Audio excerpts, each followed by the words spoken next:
I'm back again, and today, we're making another monster.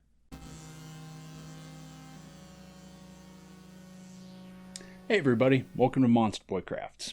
I'm your boy David, and today I'm going to be showing you how I made this cutie pie. For those of you who don't know him, this is Siren Head. Siren Head is a cryptid designed by the amazing artist Trevor Henderson. I'm going to put links to his works down in the bio. Siren Head has been getting some extra publicity lately on account of a bunch of YouTube Let's Plays. Now, I loved the character and the design enough, I decided to make my own version. So, let's get to it. Now, the first thing I did is make a skeleton for Siren Head.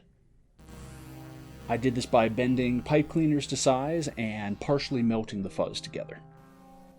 As always, if you do this, make sure you're in a well-ventilated area and take proper fire safety precautions. Also, don't use the glitter pipe cleaners because they will just light up like a Christmas tree.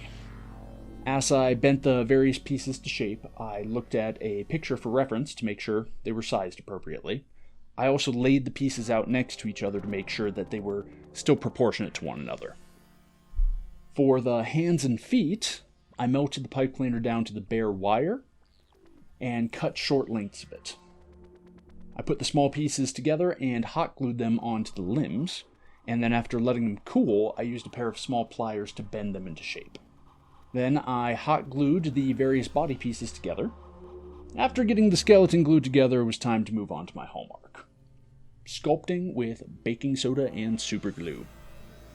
Normally this is a trick for filling in gaps, but if you know me, you know I like to push the limits of techniques as far as I can. So here I'm using cheap, runny dollar store super glue, and I'm laying it on in small sections and then sprinkling on the baking soda. This sets the super glue almost instantly, and then I just moved around the model, repeating the process in different areas. Warning on this too, the chemical reaction does get hot, so don't get this mix directly on your skin. It does set very quickly though, which means you can touch it very soon after. After I strengthened all the joints and got a base layer on the whole skeleton, I started adding some mass and some texture with hot glue.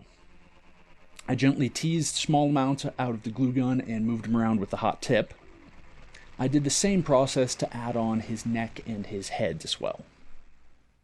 After that, I went around the model and used either the super glue baking soda mix or a bit more hot glue to finish off any areas of the body that needed a bit more filling or a bit more texturing.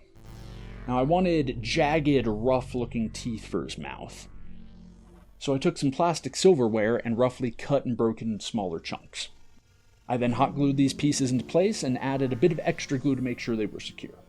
To finish off the heads, I added on a couple of wires. These were just normal plastic twist ties. I also coated these with a little bit of the baking soda and super glue to texture them and strengthen them.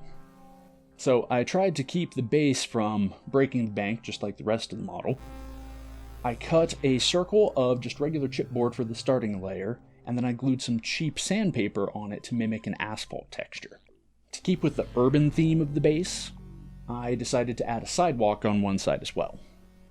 This was achieved with a couple layers of just regular styrofoam plates and some texture etched on with a pen. Sidewalk also got a few quick layers of black magic base coat to help stiffen it up. After that, it was on to painting. Instead of a black base coat like I normally do, I opted for a gray base coat on Siren Head.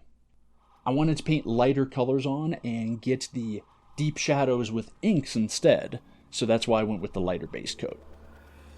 So we got a layer of a medium brown, followed up by a lighter brown highlight, and then up to a goldenrod dry brushed on top of that. Then came a terracotta ink to add in some more shading. After this, I went in with an even lighter dry brush and more highlights, and a slightly thinned yellow ink for the body, and red ink for the hands, and a darker brown ink for the feet. I did all three of these inks while they were still wet so they could blend a little bit better at the transition points. Finally, Siren Head got his brightest highlight all over and an Army Painter strong tone to bring everything back together. Painting the base was a much simpler affair, mostly just layers of dry brushed grays for the concrete. I also used a marker to lay down some yellow lines, which I then touched up with a yellow paint. So that's all for this video. Thanks for sticking around, everybody. Stay safe, sane, and crafty out there, and I'll see you in the next video.